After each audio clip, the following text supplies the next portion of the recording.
So bali guys, andito po tayo ngayon sa Mall of Asia.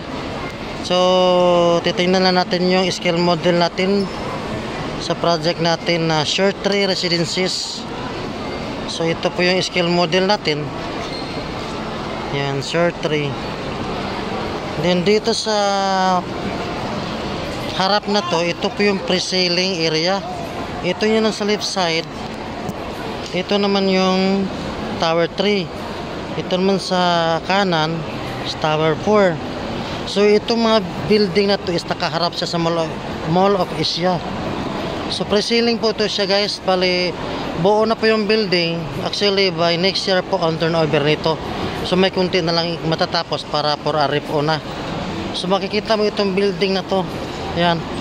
Ito yung Sunrise Drive, daan ka nito. Yan, ito yung Sunrise Drive na to, papunta po tong Ross Boulevard. Tapos dito naman sa right side is papunta doon sa may Globe Rotunda, harap ng Mall of Asia, o papuntang Cavite or Baclaran. Yan.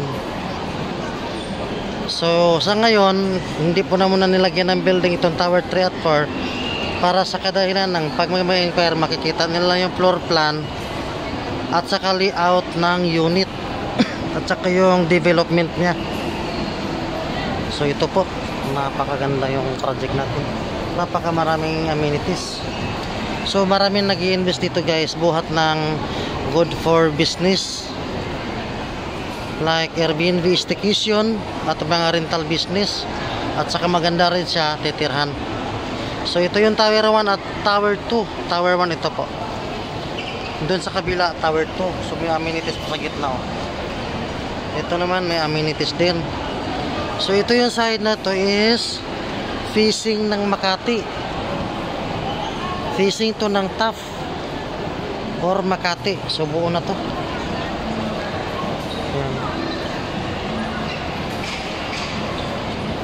Yan. So kagandahan nito guys, napakadaming amenities. Yun oh.